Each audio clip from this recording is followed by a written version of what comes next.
Alright, ladies and germs, we are going to take a look at the new piece of equipment. And now, I know many of you guys out there seem to have a problem with certain regions producing equipment, but you bugger off. So anyway, this is something else which is just about to hit the market, and one of my buddies wants me to check it before he starts carrying it. Or she, they.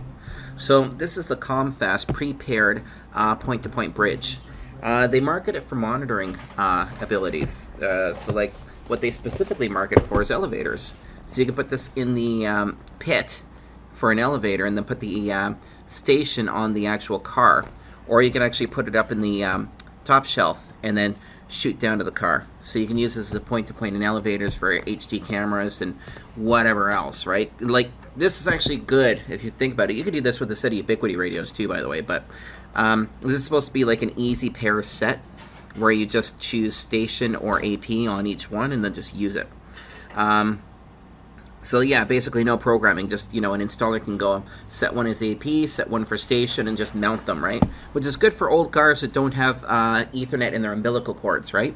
Most new cars have that, but I've actually had to do janky shit before where we used, in one case we used a DSL adapter between just a DC pair, shielded DC pair from the car to the cabinet, and we actually ran Ethernet over a pair as 100 meg connection before with PoE, and it worked. But anyway, I digress. Look, there's a lots of Chinese on here. I'm going to assume this is Mandarin, but we're not doing an English language class. It says it can do 100 meters, 4K video, wireless in. It's a bridge. It's just a bridge, okay? So let's just flip it over. Okay, let's see what we've got in here. Well, so far, I'm not disappointed. Which way do we want to do this? Here we go. So what do we got here? So this is not a bad little radio. I mean, it feels okay. It's plastic, you know, your standard plastic stuff. It says it's got a multi-point mount, like a swivel mount. So let's see what we got here. Let's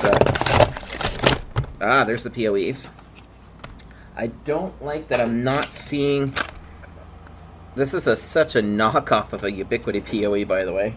Everybody likes to do that. It's got a little tab on it. No ground, which means that you're probably relying on the neutral. Oh, no polarization. That means that there's no proper grounding on these. And let's check the radio. They are grounded sockets.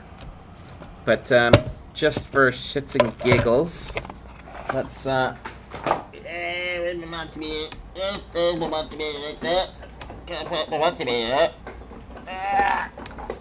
get out.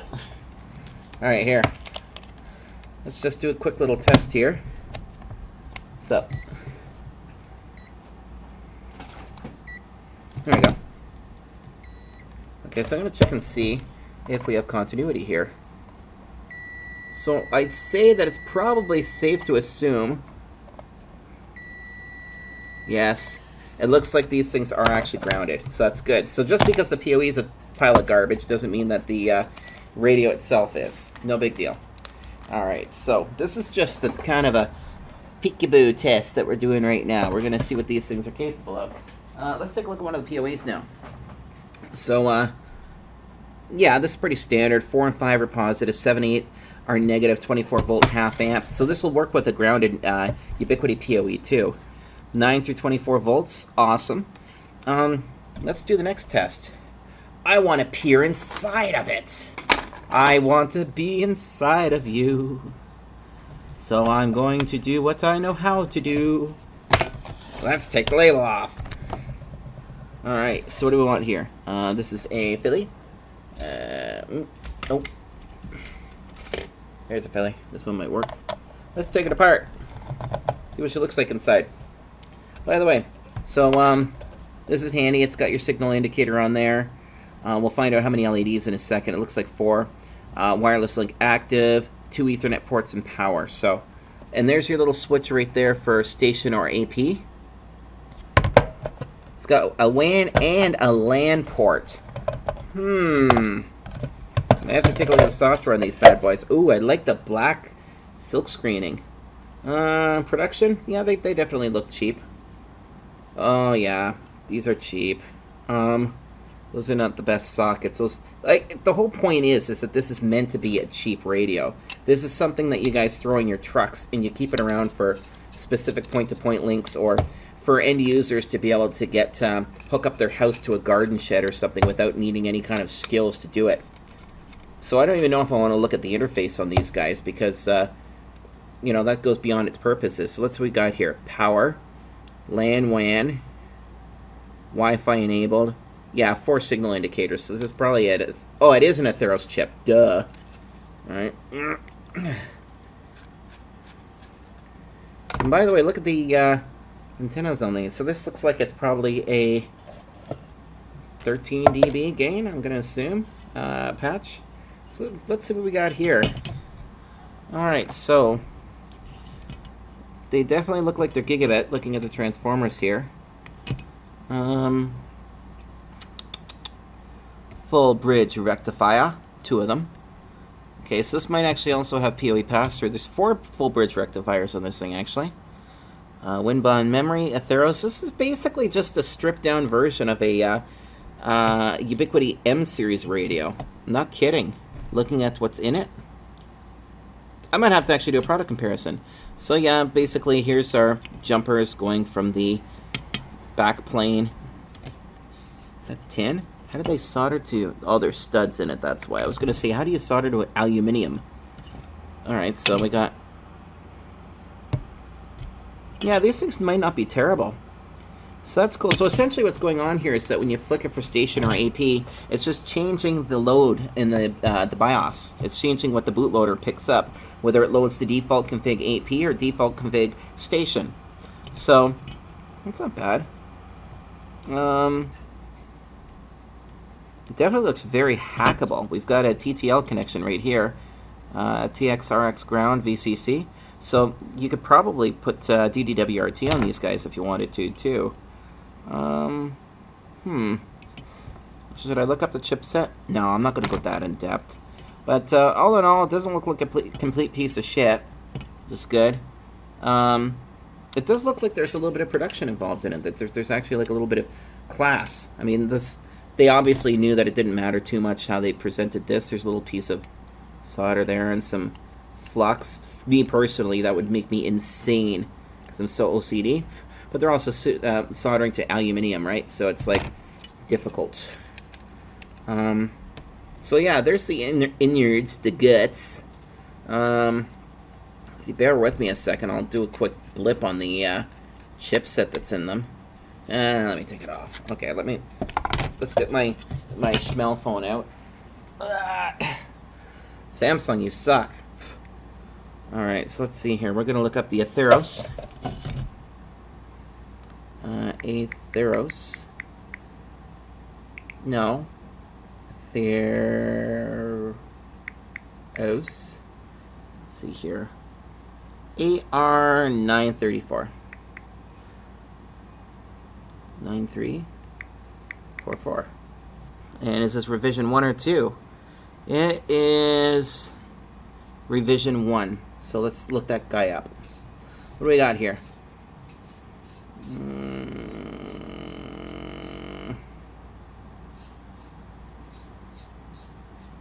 Oh, well, yeah, it definitely says here.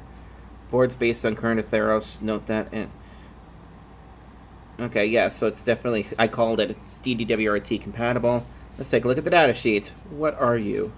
Highly integrated and feature-rich 802.11 and 2x2 2.4/5 gigahertz premium SOC. Really? Feature-rich. Highly integrated. So this thing says on the box here, I think it says that it's 5 gigahertz. Yeah, it says it's 5.8 gigahertz, which is the upper uni band. But, dude, this thing might actually be capable of doing 2.4 as well. But that's probably... No, it's an all-in-one, dude. There's like... This is an all-in-one. There's no additional Wi-Fi chip on here. So, that's cool to know. I'm going to check something here. Millimeter. What do we got here? These might actually be Dual band antennas. Oh my god, they are. These are... No. Yeah. Come on. Really? 21 millimeter. Okay. Holy hell. We might actually have to take a look at the software on here, because we might actually be able to run these guys dual band. That's cool. So these are little Yagis. That's pretty cool. So, oh, now I want to get into the software on this thing, which I wasn't intending to do, but we're going to now. Now, this isn't directly related to the WISP industry, I know, because, you know, you guys want me to do all sorts of WISP videos and tutorials, which I'm working on, but I have to do favors for some of my sponsors, and one of them is TDL Canada. If you guys are in the WISP industry, you probably have heard of TDL Canada. These guys are a great company. I deal with them for a good chunk of my Canadian product. Yeah, check them out. TDL Canada. There we go. They've got towers, radio equipment, Ubiquity, Microtik, all sorts of good stuff. Good company. So yeah, that's just one of the many people who reached out to me, and I already dealt with them anyway, so they wanted me to do a test on this and take a look at it and see if it's a good product. So there you go. There's my shout out. So yeah, I guess the next step is let's put this thing back together. And I think I'm going to dig into the software momentarily. So we will do a jump cut for that.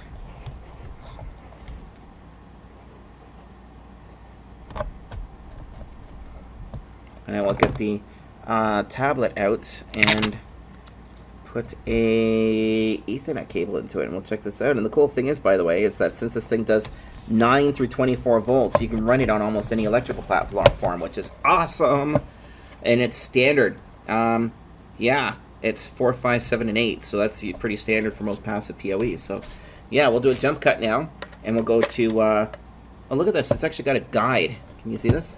So it's got a guide on how to put the, it's got like a little stingray tail. It's into the little plastic vagina right there. And we just slide that in, and it helps the, this is basically installer proof. I like that. Oh yeah, sorry. What else we get in the box? Oh, come on, guys. Step up your game, Mimosa Ubiquity. Cambium, look at that. A steel tie? Come off it. Really? It comes with a fucking steel tie? Are you kidding me? That is... And there's actually there's a jaw in it. Holy hell.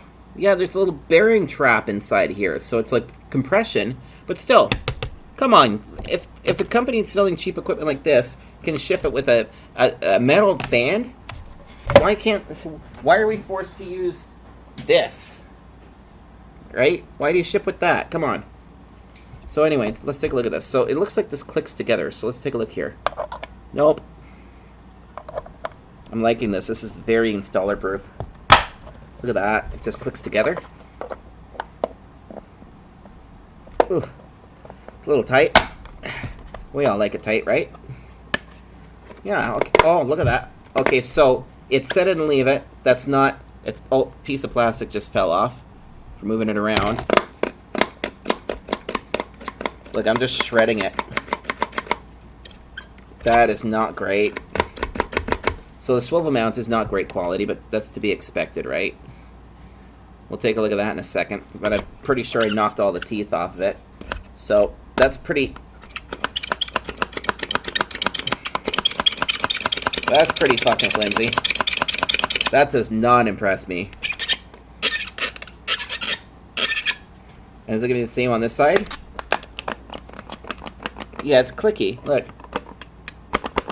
Let's do 360. That mount is a piece of dog shit. Wow. Alright, so that being said, I don't think I'm going to use that mount when I go to use it. So this looks like it's universal. So it's got a piece of pipe here. So it looks like it can mount like this. Or like this. So let's get a Pringles can. And let's put a zip tie on it. Because I'm not going to waste that beautiful steel band. Where's the zip tie? I just had one. Actually, let me find something that's probably a little bit closer in diameter to an actual... Hey, this'll work. Yay, Agent Orange. Okay, so let's try this. We're gonna stick this guy on here. And I'm gonna go like this. I'm gonna stick it on here and see how it fastens. Do I like it? Yeah. That's better. So this little thing's a piece of garbage. Yeah, no. That's really rugged. I like that. And just for shits and gigs, can I recycle this zip tie? No, it's not gonna let me. Just for shits and giggles, let's try zip tying it the other way.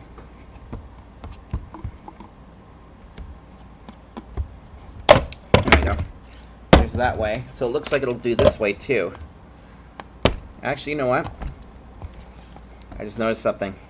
It may be designed to go that way, but there's a hole there, so not the zip tie strap. But still, that's way better than this. So let's see what happened here. So it looks like the way that they've designed it is if you look inside of here, you'll see that it's basically got a plastic ridge. So this is basically just part of the molding, the form. Okay? And as you can see, I've shredded the inside of this thing, okay? Just shredded it. And if you look here at these teeth here, on the little gears, I have shredded them too. I've taken all the edges off of them. Not that they had much on them anyway. It basically destroyed the middle piece. Let's take this guy apart now. See how bad it got. Here we go. Same thing. Basically, I shredded this part right here, the little rib, for its pleasure. And this is it's fucked. So this mount here, if you're only gonna set it and leave it, great. But if it's gonna move around at all, I wouldn't trust it at all. So I mean, like, you know what? You might as well just take this and throw it in the garbage. This guy here, your typical mount, should be good. We should also do a UV test on it. We should expose it to some UV and see how it holds up. I've got a UV light right here. Here we go. We'll hook this guy up. And, yeah, while I'm getting set up for the software, I'll leave it on that for a little while. And then I guess tomorrow, at the end of the day, if I have time, I will do a link test. We'll throw this thing up on my balcony, and I'll go for a little walk and see if see what we can find out for testing. You know, see what our range is on it and what our throughputs are. We'll do a B test with Microtech, because I love Microtech. I wish that they would sponsor me. Hey, Microtech, sponsor me. Alright, so let's put this under some UV light. Where are my scissors? I had scissors. You'd think I'd be more prepared. There, we'll just do this. Like this. And go like this.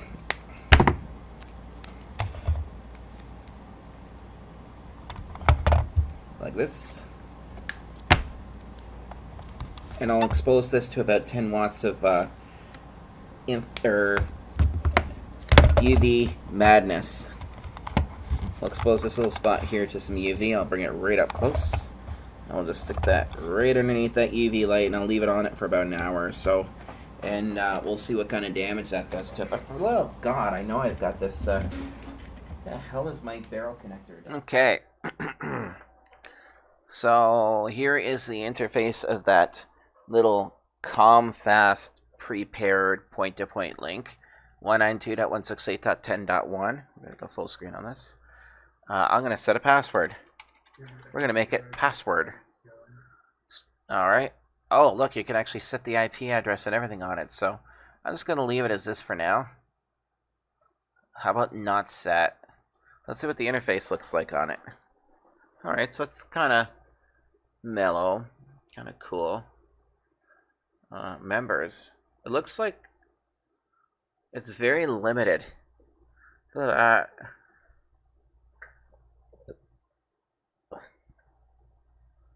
Yeah, this thing's very... Oh, look at this. By default, it's set for China. It's got China and USA, which means that it's probably... Yeah, so And look, by default, it's set for 20 megahertz, not 40 megahertz. So automatically, it's going to already be only capable of about 130 megabits per second stock. So you really have to log in and dial this up. Otherwise, 130 megabits per second in wireless, and plus the wrong channels because it's set for China. So yeah. Huh. Oh God, I can set this thing for Chinese. I need to learn Chinese dead serious because like some of the stuff I work with, it wouldn't be a bad idea. But yeah, I mean, like, it's a very restrictive interface, so that's the client radio. I mean, I can plug in the AP and see what it'll do.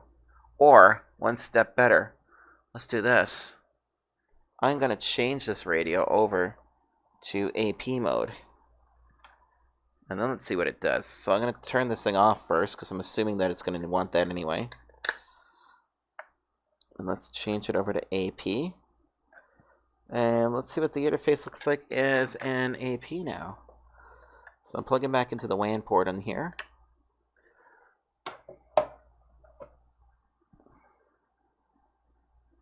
And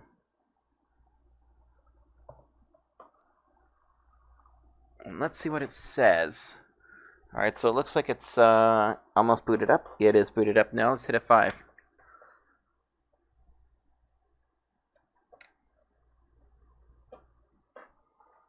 Oh, still booting. So I've just put it into AP mode.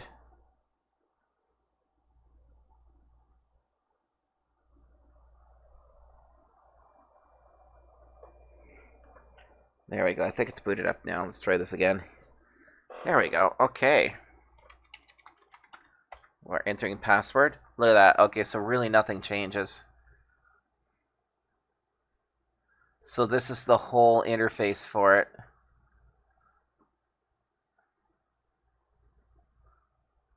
Local management. Yeah, nothing changes. This is literally just set to be a point-to-point bridge. But it comes in default in 20 megahertz. So remember, folks, if you're going to use this thing, you're going to probably want to log into it. China, if you're in Canada, China's probably closer to what channels you're allowed to use than USA, believe it or not. But you're going to want to set it for 40 megahertz on both radios, because if you don't, yeah, you're going to have some issues. But personally, in my opinion, you know what? I think it might be a better idea if you want to really get the capabilities that this thing's able to do, like get an 80 megahertz channel out of it. I would dump this software and I would throw DDWRT on it. But if you're just an installer or you just need a basic point-to-point link, this will do the job. I mean, this will get you hooked up. I mean, by default, 130 megabits per second on a good link. Dial that up to 40 megahertz and get potentially 300 megabits per second across it. I mean, yeah, that's not terrible. And actually, I should verify if that's 100 meg or a gigabit interface on it. Excuse me, it's getting late. Alright, so let's log out of this thing then, actually. And I'll just tell you guys if it's a true gigabit interface on it, because I've got, I can actually switch computers. So, give me 1 second here. You're not going to see this on this screen, but I'm just going to unplug this from the computer. And I'm going to plug it into my little teeny tiny laptop over here. And I'm going to check the interface on it and see. I'll just tell you if it's gigabit or not. Here. Alright, so network connections. Let's see if it negotiates at 1 gig. Ethernet. Change adapter options. No. Ethernet. Change adapter options. And let's see the status on this thing. Ah, it's only got a 100 meg interface on it. That's kind of what I figured. I kind of expected that. Not gonna lie. So yeah, these little guys claim that they're good for up to 300 megabits per second, but they're only 100 megabits per second. That's exactly what I thought I was going to find. And just to be no, I can't switch interfaces on that. No, that's all I can do. Wow. And you know what? I'm actually just going to unplug this from my little mini laptop here, and I'm going to move it. So I'm going to unplug it over here, and I'm going to plug it in over here on my other bench. Here we go. And I'm going to actually plug this adapter into my computer and just verify. There we go. Let's go to network connections here.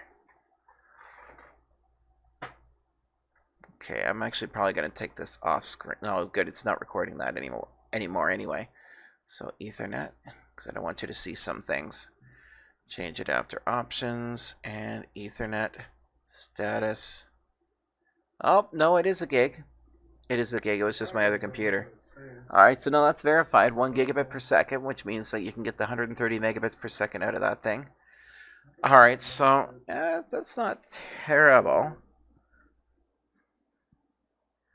I still don't know what to think of it. I guess I'm going to wait until we get it outside and we actually play with this thing and see what it's actually capable of doing.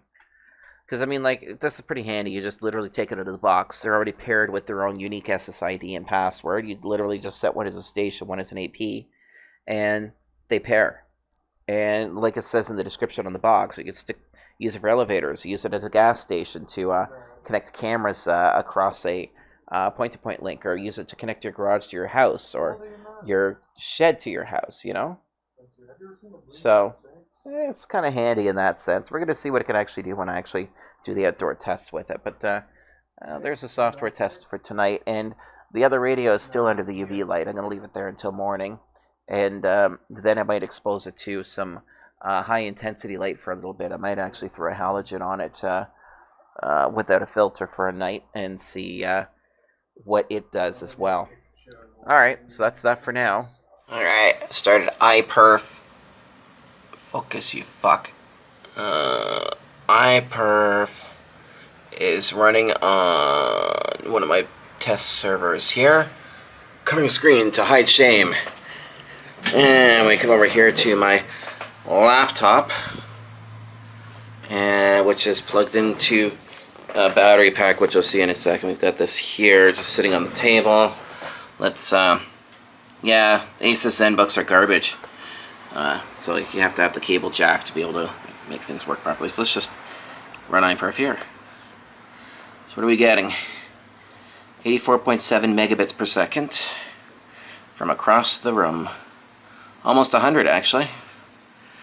That's not bad. And let's scurry over here to where it's actually hooked up. So I've got it plugged in right there. Plugged into my switch here, which has a 10 gig connection to my server. So in all essence, I should be able to get a solid gig across this link if it's gig capable. We know it's only 300 megs because it's wireless in. So let's see what it'll do when we get out there and get some distance to it, okay?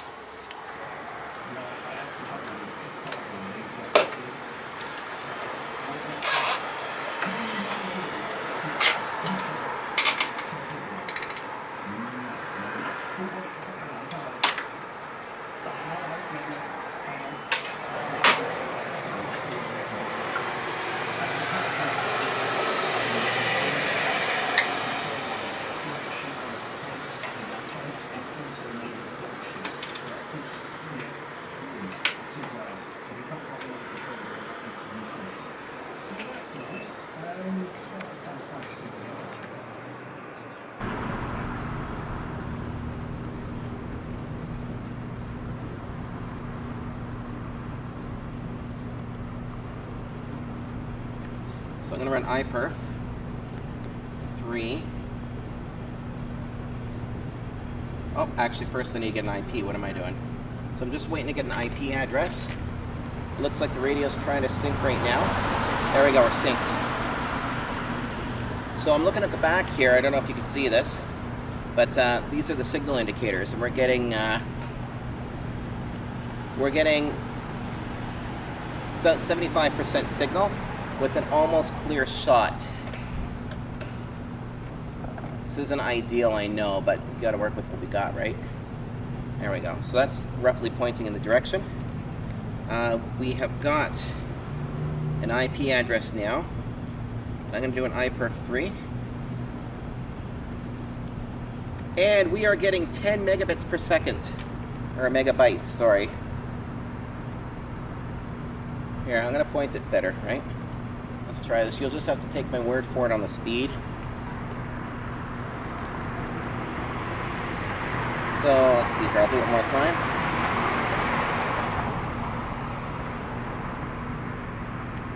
I'll do a full screen and then I can walk the laptop over to you guys so you can see it. So here. Actually, that's not bad. 81 megabits, 87 megabits, 83 megabits, 84 megabits, 85 megabits.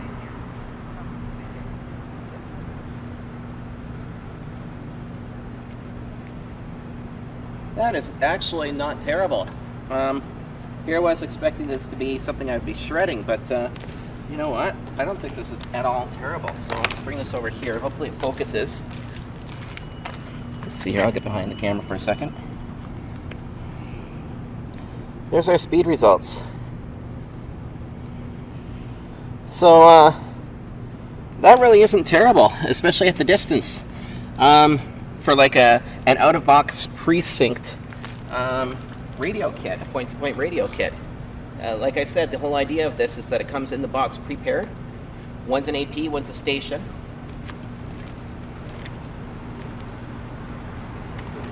One's an AP, one's a station. It's pre-programmed, so you don't have to even know how they work. All you have to know how to do is read the signal indicators and plug it in. It's not bad. There is a UI in it, which I've shown you guys, and so this is not terrible for the buck. Would I suggest this for carrier class users? Well, probably not. This is more for end users. So if somebody wants to do a link from their house to the garage, you can sell this to them, right? Or if you're a novice and you're not sure how to use radio equipment, you can go in and buy a set of these, right? So there you go, the Comfast 300 megabit per second outdoor wireless point-to-point link, pre-programmed. Done. Hope you guys enjoyed. Ciao.